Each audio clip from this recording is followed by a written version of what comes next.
Hey you guys, it's Fultoncards here, live and direct from Brooklyn, New York City. Let's go. For me today, 2020-21 Upper Decks SP Signature Edition, case number 2, part 8. It's been great. Let's seal our fate. I gotta go quick, can't be late. I actually have softball soon, and I was at the Yankees game last night.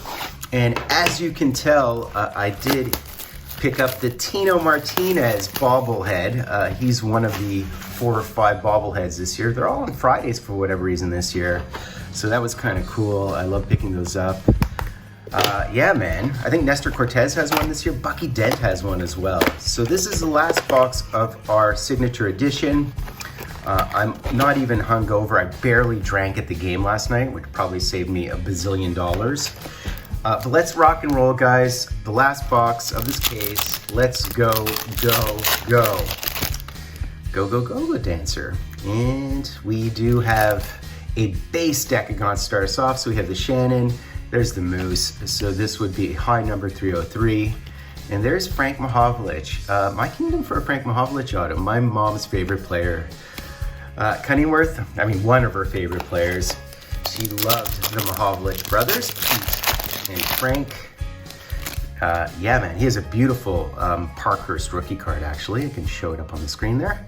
Tebow, and we do have the Marty St. Louis, so there's our Habs Mojo off the hop and skip, and JP Dumont. So trying to scroll quickly so I can get to my softball game, first game of the season. Yeah, man, I'm into it. Belanger Patterson, I'm probably gonna play first base mostly instead of the outfield now because I'm that age, I think. Ray Shepard, I never drop a ball, so that's kind of helpful. More of a small ball hitter, as you can imagine. I'm very crafty. And this is a base, I think it is a base canvas. Tamer Bossy, and look at this, Denis Heron, I love it. He had this helmet on multiple teams, mask, beautiful. The Habs, of course, he had the red, white, and blue one. I wouldn't mind hitting his auto as well. Craig Muni and Alex Tanguay. I'm probably the only person on the planet who plays softball in which there were bunting. I love bunting. I was very, very fast as a kid. So we have a dominant digits here, and I'm still fast actually, believe it or not, even though I'm really, really old. Keith Kachuk, so that's kind of cool. We have a Keith Kachuk here, Steve Thomas, Hal Gill, and Ryan Whitney, as opposed to Ray Whitney.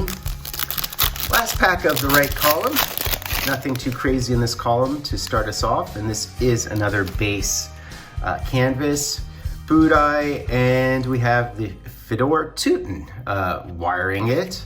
Samuelson, Rick Chartra, and Antropov. Funny thing is I still dive at softball, which is really silly because, not really good for my shoulders, to say the least. Tom Chorski, Cam Neely, and we do have a Marty Brodeur profile, so this is a tier 1. Why is he a tier 1? I don't know.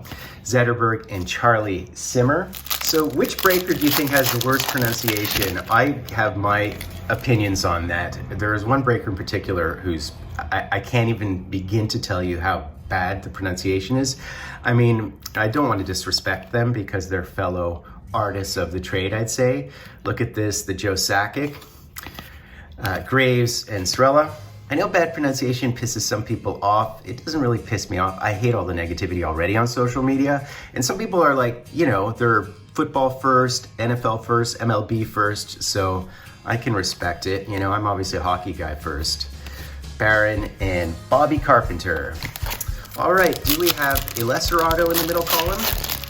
We shall see, and there it is. So this is our lesser auto. All right, so it's a base gold foil auto, I guess. Hopefully high numbered, probably not.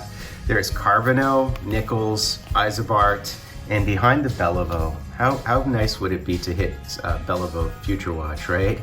So let's see what we have here. We have a blue helmet. Oh my God, are you kidding?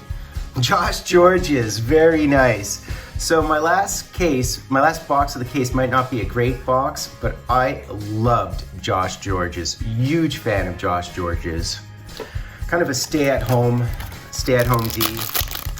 Very tough.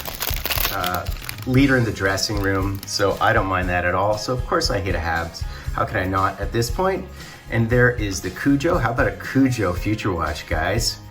It's one of the better ones, I'd say. So what will be our final auto is the question. Is it this? We could be a canvas. It could definitely be a canvas. This might just be a base. We'll see. There's Memesso, Kent Manderville, and this is, oh, look at this.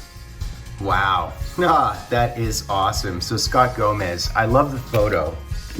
So of course, Habs Mojo in my last box of the case. All right, coming down to it, guys. What will be our, oh wow, oh my God, we have another Future Watch acetate. I mean, why not at this point, guys? Why not? So do you guys want to keep this one and we'll do the box hit as the next hit and we'll just save this one, or do you want to do this one now? What do you think, guys? Well, let's do it. Let's do it. Okay. I like the fact that there's red, put it that way. John Drews, so even when we don't hit a Future Watch, we do hit the acetates. As I've said before, they are commons. They have flooded eBay. They are not particularly rare, so they don't go for too much. But we shall see. What do we have here? Oh, are you kidding? Boom, the Roadrunner. You know, it's just fate at this time. It is just fate at this time. So I don't even know what to say about this at this point, guys. I mean, what can I say? This is my third Cournoyer. I mean, I've also hit the Upper Deck Canvas non-auto, but of course, the last box of the case is Habs Mojo. All right, I'm loving it, guys. I'm loving it. So I'm ending with a boom. We'll see who the final auto is. Now we do have a behind the boards, and this is just a base behind the boards, and it's Terry O'Reilly. Bit of a Habs killer was he. And Pat Hickey. I don't know how many penalty minutes he had, probably up in the 2000s. He was certainly a beast.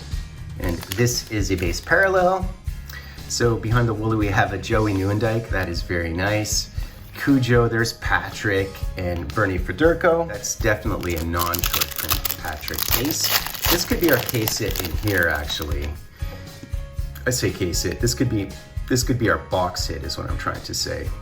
It's another Future Watch.